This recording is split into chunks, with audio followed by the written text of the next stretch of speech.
We lost you about the chat. So my talk this evening is, of course, a little bit farther out into the far future, and I'm asking you to open your minds and follow me. What if the future was simulated? What is a simulation? What is the virtual reality? Where are we headed with digitization of everything? My question to you really is, can you imagine a future where every sensorial experience is digitized, quantified, and predicted? If this sounds outrageous, you're not keeping up with what's really happening. Because what's happening right now in our society, as you take that picture, you are digitizing that one moment in time. You're making it a digital moment. Now, when I say indistinguishable from this reality, I'm not talking about Second Life where things are kind of crunchy and dragons pop out from the side of the screen and scare you. I'm talking about a reality that when you step into the reality in the future, you will say, is it on? Think about that. If it's so good that you're questioning whether it's on. We sort of saw this in the film Inception. I'm not sure if you guys saw this film, but the idea was that it was a reality within a reality within a reality. And we, in the end, find out that we're not sure if the entire thing was set in a digital reality itself. So what we're talking about here is a future that is indistinguishable, that is digital, and that is virtual. When I said I'm taking it far out, I meant that. I actually think that we are headed into a crunch in digitization. And what I mean is that the inevitable conclusion to our reality may be here, a digital black hole, where everything is digitized, quantified, and miniaturized, to a space of complete singularity. Again, looking at where we're going with technology, we are striving to make our information smaller. Every corporation, every person in this room wants to have a smaller and smaller device to contain the digitization of their lives. You want all of your vacation photos in one small thumb drive. The corporation wants one small document to contain everything that they're doing. We are miniaturizing our experiences on this planet. So I've been calling this the simulated reality singularity. Basically, once we have virtual reality that is indistinguishable from this reality, and we are able to simulate the world around us and have total immersion control, meaning that you can change the temperature of the day, you can change the light, you can change how you look, what you're seeing, the entire world is really up to you. When we can reach that state of the simulated reality singularity, that is a perfect crunch in digitization. So a friend of mine and a futurist, John M. Smart, has a really fascinating hypothesis called the transcension hypothesis. And this is going to take a minute for me to sort of unravel. But the transcension hypothesis proposes that a universal process of evolutionary development guides all sufficiently advanced civilizations into what may be called inner space. That's where we're headed. We are headed into an inner space. And I just want to stop there for a second. So imagine right now, your entire digital life still exists. It's still happening. Even though you don't see it, even though it's not in front of you, it is still out there. Someone is probably interacting with your digital life, whether you know it or not. Someone's looking at your profile on Facebook. Someone's reading a tweet that you posted. So the idea that our digitized lives disappear when we're not looking is false. It has a life of its own. And that's only going to continue when we start to simulate that information. The idea of the inner space is an idea of a computationally optimal domain of increasingly dense, productive, miniaturized, and efficient scales of space, time, energy, matter, and eventually to a black hole-like destination. And I sort of interpreted that as a digital black hole, because that's where we end up. I know that sounds outrageous because we are physical beings, but we see this all the time. Lots of people, lots of futurists have been talking about uploading the mind into a computer. That's that has been on the books for a long time now. It is something that we're moving towards, even if it's a subconscious action in our species. There's some drive in us that wants to mimic. You know, the brain has mirror neurons, and so maybe it's that. Maybe from the times of dancing shadows in caves, to the paintings of great artists, to the actors on the stage, we have been mimicking and simulating the world around us. But now we're in a new phase. We're in the digital mimicking phase. We are simulating who we are in the digital world.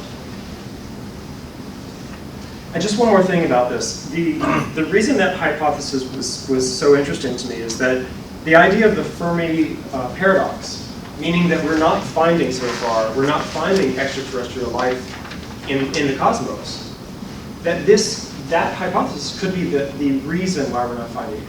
We think of ourselves as moving out into space, and we assume that extraterrestrial life, if it does exist off this planet, that they will do the same, that they will move out into space. But that's not what we're doing on this planet. We're miniaturizing. We're going inward. Think about that for a second. We are going inward. So if that's happening here, more than likely, if there are other intelligent life or other intelligent life in the cosmos, they've probably done the same thing. So automation of everything plus digitization of everything is what will lead us into the simulated reality singularity. Now, when I say automation of everything, how do we get there? How do we automate everything? Self-replicating robots that are 3D printed, automated, and artificially intelligent will lead us into an economy not based on scarcity paywalls and resource hoarding, instead an economy of abundance and equality. A Star Trek economy, not a Star Wars economy.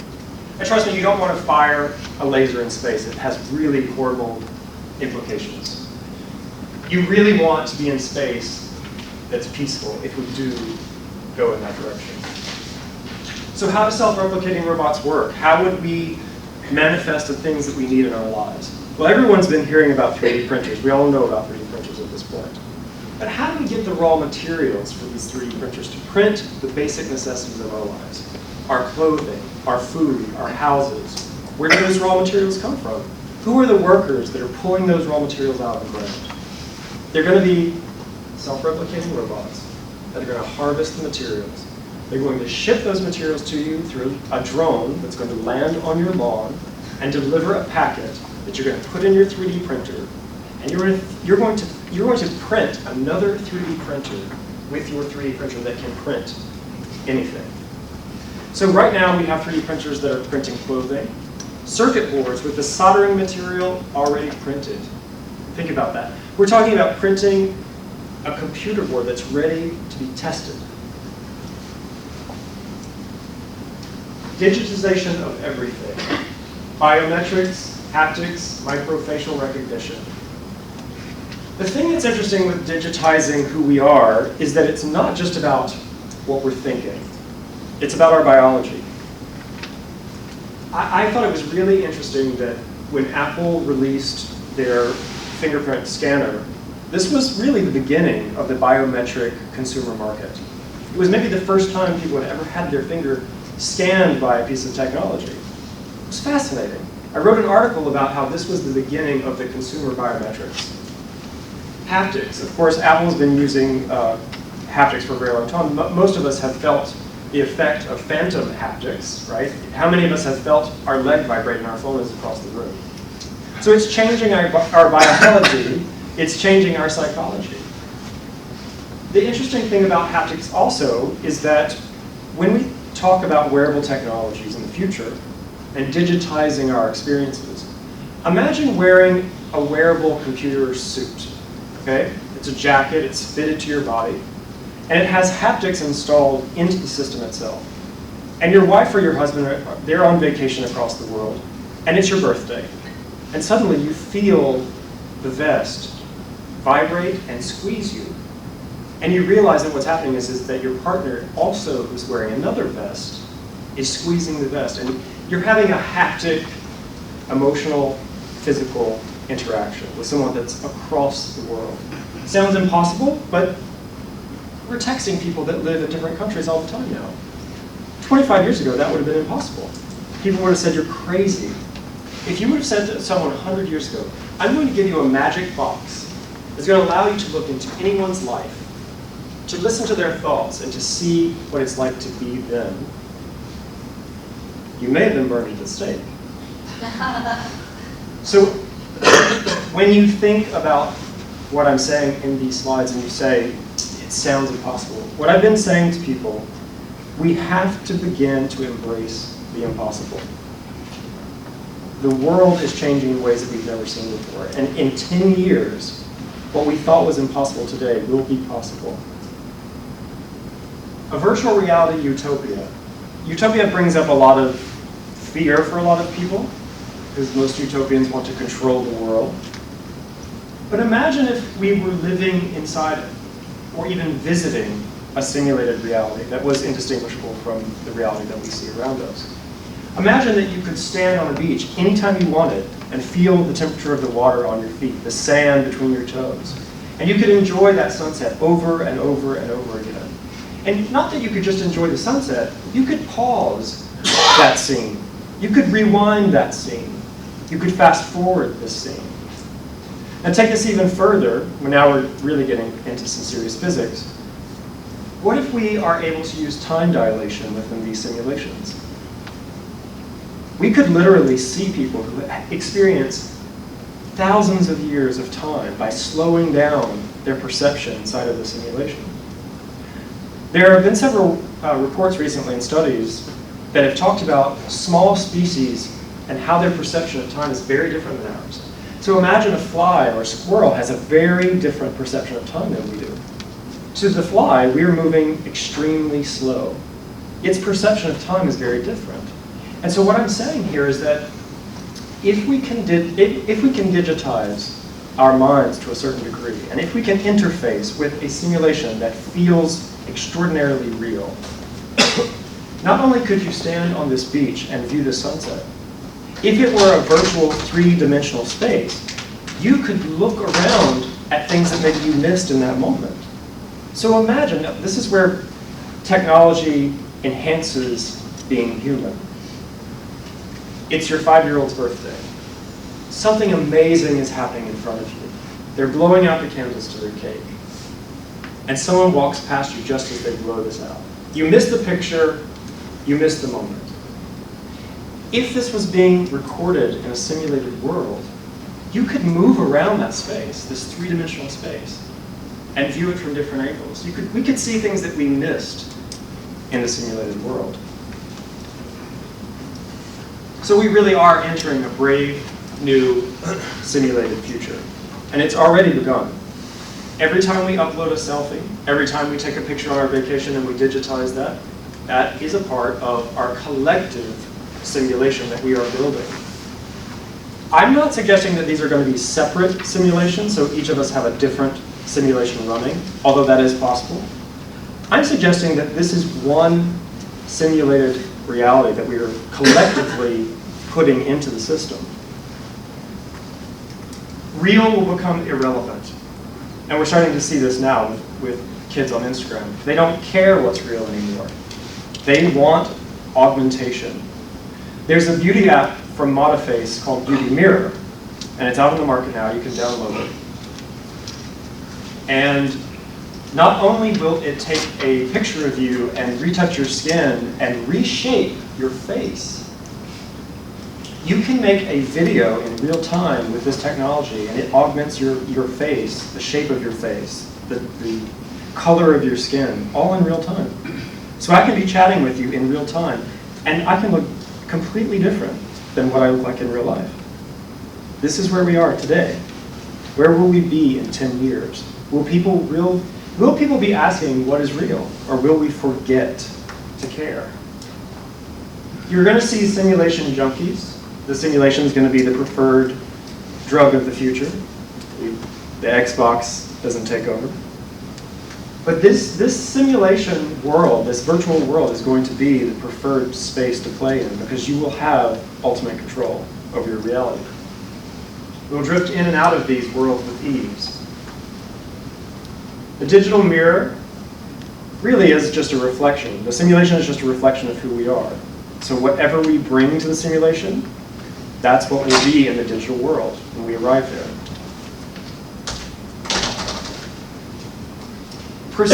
Procedurally generated algorithmic perspective simulations. There's already a video game using this now, meaning that there's a finite amount of algorithmic code, but the computer is creating infinite variations, so that as you fly from world to world within this algorithm, everyone's seeing a different thing. It's procedurally generating this. Now, I've had people, when I talk about the simulation theory and the idea of simulating our future, and they say, well, it's impossible. There's not enough computer power to make a world that feels as real as the one we're in now. But that's not accurate. All you need to do is simulate what's in your view at any given time. Right now, looking out of your eyes, I only need to simulate what you're seeing. What's going on out there or in the other room can be low resolution. We only have to simulate at a high res what we can see at any given time. So it is possible. The web will be virtual. We'll have to scan our bodies, and our avatars will replace us in the web. The Web 3.0 is going to be simulated and virtual. Laser pattern recognition is going to augment that augmented reality space, where if you're wearing an Oculus Rift headset, it will scan the real world, so you can walk around the real world with this headset on. It will augment what's really there.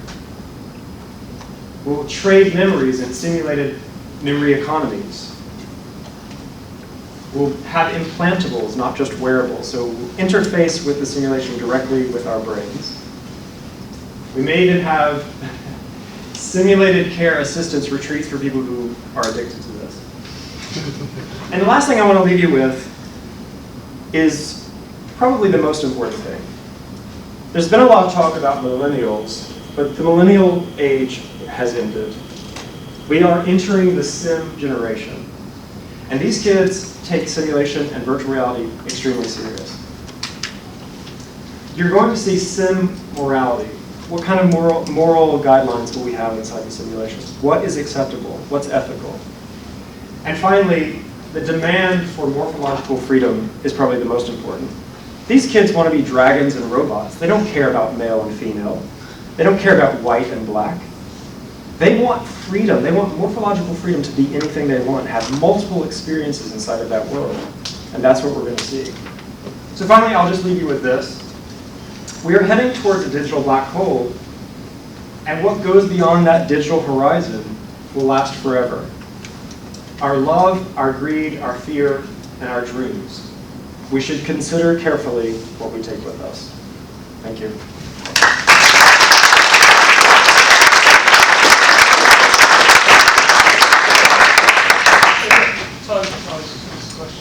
Great.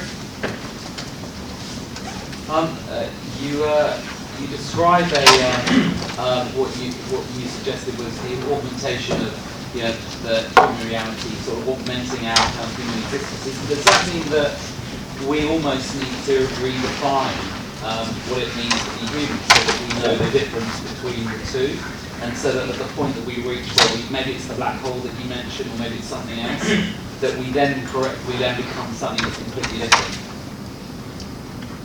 Well, we're still evolving on this planet. And so one of the things that interests me is that when I ask people if they believe in evolution and they say yes, and I talk about the simulation and say that we are still evolving as a species, they get this look of fear on their face. Like I've said something that's outrageous. There is a disconnect. We don't believe that we're still evolving for whatever reason, because our time scale is so limited. We do have to redefine what it means to be human on this planet, especially because technology is augmenting what we are. It's also going to force us to evolve faster. I talked earlier today about how, because of the overlay of technology that we are experiencing, our brains aren't really equipped for that. We still compete. We still have jealousy and greed. And so I'm not sure if technology can augment that out of us, or even if we want to augment that out of us.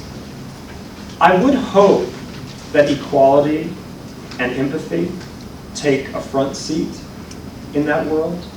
And hopefully by talking about these concepts and realizing that this really is happening, that we can steer it in that direction. I'm not advocating for a simulated world with no emotions. I want emotion. I want more emotion. I want more beauty, more equilibrium in the digital world. Yeah. Sounds to me that it's a bit implicit in both thoughts, that the future that you present may not be determined, that there are no critical uncertainties that can drive it in a different direction. For instance, privacy, cybercrime, and these type of things. Yeah. So why are you presenting it in this fashion without considering this critical uncertainty that can change everything? You're right. I mean, we could be killed tomorrow. I mean, our species could go extinct. And there are lots of factors that could lead to that. I'm not saying that this is a certainty, but the road that we're on and the direction we're driving right now, that is where we're headed. So you have to ask yourself, what is all of this digitization for? It just doesn't end here. It goes somewhere. It leads somewhere. And so I'm not saying that this is definitely where this is going to end up. It could end up there with just a different version of how it looks for us. It's what I'm saying about steering us in a certain direction. Hopefully, if people get involved in this idea of digitization and realize what we're actually doing. I mean, we're very unconscious with our technology. We just take random pictures. You know, digital hoarding has been a big thing, right? How many photographs do you take and you just leave it in the digital space without ever deleting that information? Some server somewhere is heating up because you took 1,000 pictures on your vacation. So there are lots of obstacles that could change and shift the final destination where we end up. But one thing is for certain, we are digitizing our experiences. Do you think we will have any choice over the future? I've written one of the chapters in the book on wearable lifestyle technologies. One of the conclusions that I've reached is that we are almost like lemmings heading towards a cliff face. And we are authors of our own destiny. Do you think we will have any choice on where we finish up? Well, I mean, if you believe Nick Bostrom, and if we are in fact inside of the simulation already, that is a possibility, a very serious possibility. We may not have any choice. The code maybe had written itself long ago. And my personal feeling on this is that we may not have a choice. I have said often that technology is inherent in the substrate of our cosmos. You find geometry and you find numbers, basically, everywhere. We can't separate that from who we are. So I'm sort of leaning towards the idea that we are we are surfing a wave, so to speak. The wave is there. We don't have control over that wave. But maybe we have control over how we respond to it, to a certain degree. But the physics of the simulation, the physics of the future, that may be determined already, to a certain degree. Yeah. First, I just wanted to ask you if seen a series called Black Mirror. I have. Everybody actually seen. Particularly, it was just like you just think about living in the simulation currently, which happens with most different people. Could it also be considered that, say, it's taking this long for us to evolve this far, and perhaps plants are also evolving, looking into the other nature, things say things like ayahuasca, spirit medicine, stuff like that. There's also gone to a couple of thousand years, but there's something we can say that's very sure. You know, some people might not want to just see this as another form of addiction, the ultimate addiction in a sense, and that's what this piece is portraying as. So and they're not really into that sort of thing. And they will also call witches, and actually, you know, I've got it's almost like two opposite ends of the spectrum that I do quite a lot of. So the question is, are we going to become addicted to this? That's something we definitely Of course, just like people are addicted to their phones now. Yeah. I mean, how many of us see people, they cannot get into a conversation because they're in their phone. How much of this is just going to be, is it just the way, people switch from a normal phone to a smartphone? Where you're saying it's going to actually, what if someone doesn't want to use it, for example, as much? What happens to sports and actually just playing football rather than, Well, here's the thing. There's going to be a certain amount of freedom because there are going to be people who rebel against technology. There always have been. But there are also going to be early adopters, right? So when Oculus Rift comes out with their headset, you can guarantee there's going to be people that are going to break into this, they're going to hack into this, they're going to use it for ways that we can't even imagine right now. And so addiction to that simulated world, especially if it's incredibly real, where you have ultimate control over that reality, that can be very addictive. I can imagine that that would be a problem for some people. The other problem is that we have a portion of the population on this planet that has a really hard time with reality anyway. Their reality testing is very low, and that's a very specific psychological term. That reality testing, if it's low, we have to decide, do we allow those people to enter a world where they can't tell what's real? So when we talk about the moral implications of the simulation, we have a lot to think about. But ignoring it and acting like it's not happening is a huge, huge mistake. So. Yeah.